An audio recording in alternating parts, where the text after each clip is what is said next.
बांके बिहारी लाल की जय। सबसे पहले आप सभी को देव उठान एकादशी की हार्दिक शुभकामनाएं। आज मैं आप सभी को देव उठान एकादशी की व्रत कथा सुनाऊंगा। कार्तिक मास के शुक्ल पक्ष की एकादशी को देव उठान एकादशी कहा जाता है। मान्यता है कि इस दिन भगवान विष्णु क्षीर सागर से 4 मास शयन के बाद जागते हैं। भगवान विष्णु के शयन काल के 4 मास में विवाह आदि मांगलिक कार्य नहीं होते हैं, लेकिन देव उठान एकादशी के बाद से शुभ और मांगलिक कार्य शुरू हो जाते हैं। वैसे तो देव उठान एकादशी की कई कथाएं प्रचलित हैं, लेकिन मैं आप सभी को तुलसी शालिग्राम के विवाह की कथा सुनाऊंगा, क्योंकि देव उठान एकादशी की ये सबसे प्रमुख कथा है। पौराणिक समय में दैत्यों का राजा दंभ हुआ करता था। वह बहुत बड़ा विष्णु भक्त था। कई सालों तक उसके यहाँ संतान नहीं होने के कारण उसने शुक्राचार्य को अपना गुरु बनाकर उनसे श्री कृष्ण मंत्र प्राप्त किया। यह मंत्र प्राप्त करके उसे पुष्कर सरोवर में घोर तपस्या की। भगवान विष्णु उसकी तपस्या से प्रसन्न हुए और उसे संतान प्राप्ति का वरदान दे दिया। भगवान विष्णु के वरदान से राजा दंभ के यहाँ एक पुत्र ने जन्म लिया। इस पुत्र का नाम शंखचूड़ रखा गया। बड़ा होकर शंखचूड़ ने ब्रह्मा जी को प्रसन्न करने के लिए पुष्कर में घोर तपस्या की। उसकी तपस्या से प्रसन्न होकर ब्रह्मा जी ने उसे वरदान मांगने को कहा। तब शंखचूड़ ने वरदान मांगा कि वह हमेशा अजय अमर रहे, वह कोई भी देवी देवता उसे नहीं मार पाए। ब्रह्मा जी ने उसे यह वरदान दे दिया और कहा कि वह बद्रीवन जाकर धर्मध्वज की पुत्री तुलसी जो तपस्या कर रही है उनसे विवाह कर ले। शंखचूड़ ने वैसा ही किया और तुलसी के साथ विवाह के बाद सुखपूर्वक रहने लगा। उसने अपने बल से देवताओं, असुरों, दानवों, राक्षस, गंधर्व, नाग, मनुष्य तथा त्रिलोकी के सभी प्राणियों पर विजय प्राप्त कर ली। वह भगवान श्री कृष्ण का परम भक्त था। शंखचूड़ के अत्याचारों से सभी देवताओं ने परेशान होकर ब्रह्मा जी के पास गए और ब्रह्मा जी उन्हें भगवान विष्णु के पास ले गए।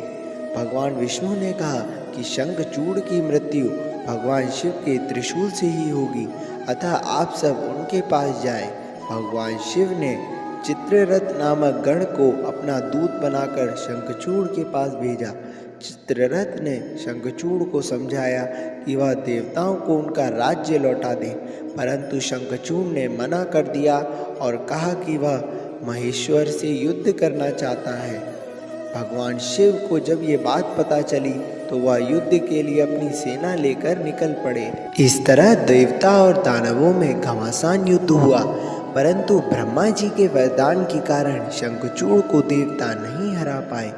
भगवान शिव ने शंखचूड़ का वध करने के लिए जैसे ही अपना त्रिशूल उठाया, तभी आकाशवाणी हुई कि जब तक शंखचूड़ के हाथ में श्री हरि का कवच है और उसकी पत्नी का सतीत्व अखंडित है, तब तक इसका वध असंभव है। आकाशवाणी सुनकर भगवान विष्णु वृद्ध ब्राह्मण का रूप धारण करके शंखचूड़ के पास गए और उससे श्री हरि कवच दान में मांग लिया। शंखचूड़ ने वह कवच बिना संकोच के दान कर दिया।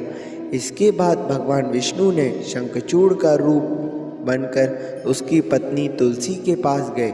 शंखचूड़ रूपी भगवान विष्णु ने तुलसी के महल के द्वार पर जाकर अपनी विजय होने की सूचना दी। यह सुनकर तुलसी बहुत प्रसन्न हुई और पति रूप में आए भगवान का पूजन किया व रमण किया। ऐसा करते ही तुलसी का सतीत्व खंडित हो गया और भगवान शिव ने युद्ध में अपने त्रिशूल से शंखचूड़ का वध कर दिया। तब तुलसी को पता चला कि वह उनके पति नहीं है, बल्कि वो तो भगवान विष्णु हैं। क्रोध में आकर तुलसी ने कहा, आपने छलपूर्वक मेरा धर्म भ्रष्ट किया है और मेरे पति को भी मार डाला है, अतः मैं आपको श्राप देती हूँ कि आप पाषाण होकर धरती पर रहें। तब भगवान विष्णु ने कहा, देवी तुम मेरे लिए भारतवर्ष में रहकर बहुत दिनों तक तपस्या कर चुकी हो। तुम्हारा यह शरीर नदी रूप में बदलकर गंडकी नामक नदी के रूप में प्रसिद्ध होगा।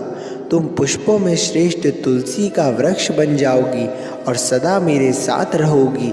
तुम्हारे श्राप का सत्य करने के लिए मैं पाषाण रूप में यानी शालिग्राम बनकर रहूँगा। गंडकी नदी के तट पर मेरा वास होगा और देव उठान एकादशी के दिन भगवान शालिग्राम व तुलसी का विवाह संपन्न कर मांगलिक कार्यों का प्रारंभ किया जाता है।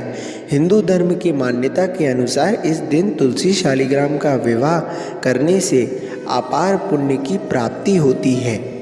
तो ये थी तुलसी शालिग्राम के विवाह की कथा।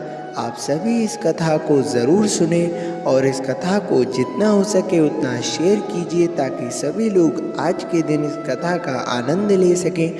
और आज देवउठान एकादशी के दिन व्रत ज़रूर रखें क्योंकि देवउठान एकादशी सबसे प्रमुख एकादशियों में से एक है। तो आप सभी आज के दिन व्रत रखें और आज के दिन भगवान का जप अवश्य करें। मैं मिलता हूँ आप सभी से अपनी अगली वीडियो में। राधे राधे। जय बिहारी जी की।